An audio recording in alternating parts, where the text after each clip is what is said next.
इस वीडियो में हम जानेंगे ग्रीक गॉड्स के बारे में। एंशियंट ग्रीस में 12 मेन गॉड्स थे और इन सभी गॉड्स के बारे में कहा जाता था कि ये सब माउंट ओलंपस पे रहते थे, इसीलिए इन्हें ओलंपियन गॉड्स कहा जाता है। इस लिस्ट में पहले नंबर पर आती हैं एफ्रोडाइट, जो एंशियंट ग्रीक गॉडेस थी ऑफ सेक्सुअल लव और ब्यूटी की। ग्रीक में एफ्रोस का मतलब होता है फोम और ये उनके जन्म की कहानी से रिलेट करता है। उनके जन्म की कहानी बहुत अलग है। कहा जाता है उनके फादर यूरेनस के टेस्टिकल उनके सन क्रोनस ने काट कर समुद्र में फेंक दिए थे और उसके फेंकने से जो झाग उत्पन्न हुआ उसी से ही एफ्रोडाइट का जन्म हुआ। एफ्रोडाइट को बहुत सारे लोग गॉडेस ऑफ सी भी कहते हैं और उनको कई जगह जैसे स्पार्टा और थीबिस में उन्हें गॉडेस ऑफ वॉर भी कहा जाता था। इसके बाद हम दूसरे नंबर पर आते हैं। दूसरे नंबर पर थी अथीना। ये वॉर, हैंडीक्राफ्ट और रीजन की देवी थी। इनका ओरिजिन प्री हेलेनिक कहा जाता है। इसका मतलब ग्रीक्स के आने से पहले जो लोग उस जगह पर रहते थे ये उनकी देवी थी और फिर जब ग्रीक्स आए तो उन्होंने इसे अपनी देवी बना लिया। और चूंकि ग्रीक की इकोनॉमी काफ़ी ज़्यादा मिलिट्री बेस्ड थी तो उन्होंने अथीना को अपनी गॉडेस ऑफ वॉर बना लिया। अथीना को जूस की बेटी कहा जाता है और वो जूस की फेवरेट बेटी थी, इसलिए उसके पास कई ज़्यादा पावर थी। गॉडेस ऑफ वॉर होने के कारण दूसरे देवी और देवता जैसे एफ्रोडाइट उसे डोमिनेट नहीं कर सकते थे और उसे ग्रीस में कई जगह वर्शिप किया जाता था और उसमें सबसे फेमस एग्जाम्पल है स्पार्टा का। तीसरे नंबर पर आती हैं आर्टेमिस, जो ग्रीक रिलीजन में गॉडेस थी वाइल्ड एनिमल्स की, हंट की, वेजिटेशन की और चाइल्ड बर्थ की। आर्टेमिस भी जूस की बेटी थी और गांव की पॉपुलेशन में आर्टेमिस लोगों की फेवरेट गॉडेस थी। आर्टेमिस की वर्शिप कहा जाता है प्री हेलेनिक सभ्यता को बिलोंग करती थी, लेकिन ग्रीक्स ने आर्टेमिस की पूजा को अडॉप्ट कर लिया और उसे अपनी देवी बना लिया। अगले नंबर पर आता है एरिस, जो ग्रीक रिलीजन में खून खराबे का गॉड था। एरिस युद्ध के बुरे एस्पेक्ट जैसे खून खराबा और मारामारी को रिप्रेजेंट करता था। उसकी वर्शिप ग्रीक में ज़्यादा पॉपुलर नहीं थी और उसके साथ ही गॉड उसे ज़्यादा पसंद नहीं करते थे। उसे ग्रीस के उत्तरी भागों में पूजा जाता था और स्पार्टा में उसके लिए बलियां दी जाती थीं। उसकी बलि में कुत्तों को मारा जाता था, जो काफ़ी अनयूजुअल था। अगले नंबर पर आता है अपोलो, जो ग्रीक मैथोलॉजी में काफ़ी महत्वपूर्ण गॉड था। उसके ओरिजिनल नेचर के बारे में हमें नहीं पता, लेकिन होमर ने कहा है वो एक ऐसा गॉड था जो दूर से चीज़ें देखता था। वो लोगों को उनके बुरे कर्मों के बारे में बताता था और उन्हें प्यूरीफाई करता था। वो रिलीजियस लॉ को देखता था और शहरों के कॉन्स्टिट्यूशन को भी। वो लोगों से प्रॉफिट्स यानी पैगंबरों के ज़रिए कम्युनिकेट करता था। वो काफ़ी पॉपुलर गॉड था और उसे कई जगह आर्चरी यानी धनुषबाजी, म्यूज़िक और डांस का गॉड भी कहा गया है। इसके बाद आती है डिमीटर, जो एंशियंट ग्रीक में गॉडेस ऑफ एग्रीकल्चर यानी खेती की देवी थी।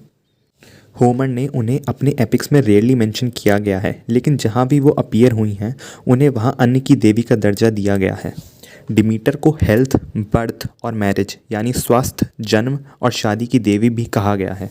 एंशियंट ग्रीक में उनके रिस्पेक्ट के लिए कई त्यौहार ऑर्गेनाइज कराए जाते थे। उनमें से कुछ का नाम है जैसे हेलोआ और क्लोइया। अगले नंबर पर आता है डायनोसियस, जो ग्रीक रिलीजन में गॉड था वाइन का और खुशी का। डायनोसियस प्रकृति के जीवित एलिमेंट्स को दर्शाता था और जो उसके फॉलोअर्स थे उन्हें आर्ट और लिटरेचर में बहुत ज़्यादा इंटरेस्ट था। डायनोसियस के फॉलोअर्स उसके लिए एंशियंट ग्रीस में ट्रेजेडी और कॉमेडी के ड्रामा प्रस्तुत करते थे। अगले नंबर पर आता है हेडीज, जो मृतकों की दुनिया का राजा था।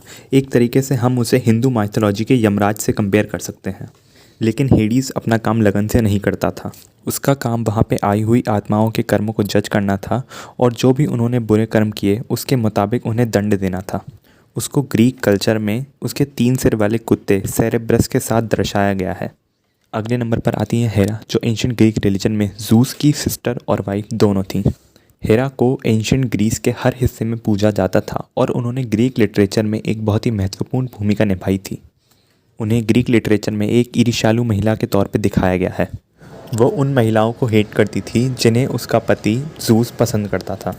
उसे 2 वजह से पूजा जाता था। पहला कि वो जूस की पत्नी थी और वो स्वर्ग की देवी थी। दूसरा, एंशियंट ग्रीक उसे औरतों और शादी की देवी का दर्जा देते थे। अगले नंबर पर बारी आती है हर्मेस की, जो जूस का बेटा था और एंशियंट ग्रीस में उसे गॉड ऑफ फर्टिलिटी के तौर पर पूजा जाता था।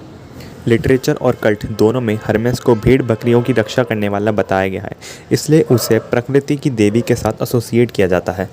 होमर की ओडेसी में उसे भगवान का दूत कहा गया है और कहा गया है कि वो मुर्दों को हेडिस के पास ले जाता था। हर्मेस को म्यूज़िक बहुत पसंद था और एंशियंट ग्रीस में कहा जाता था कि हर्मेस ने ही म्यूज़िक इन्वेंट किया था। एंशियंट ग्रीस में अगले नंबर पर आता है पोसाइडन, जिसे सागर, भूकंप और घोड़ों का देवता कहा गया है।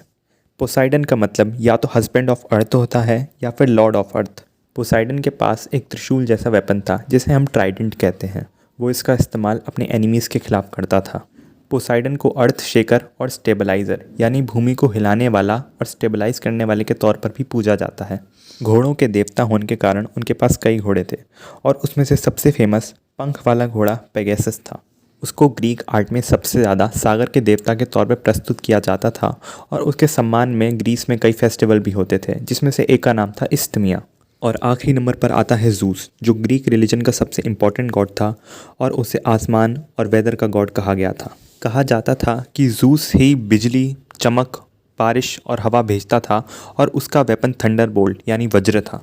एंशिएंट ग्रीक रिलीजन में उसे भगवान और आदमी दोनों का पिता कहा गया है। जूस को स्वर्ग का राजा कहा जाता था और होमर के मुताबिक स्वर्ग माउंट ओलंपस के शिखर पर मौजूद था जहाँ पे जूस रहता था।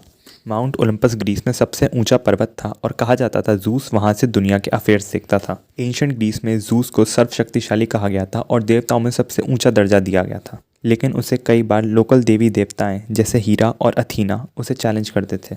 उसे ग्रीक आर्ट में एक दाढ़ी वाले मैच्योर मैन की तरह दिखाया गया है और उसके सिंबल थंडरबोल्ट और ईगल हैं।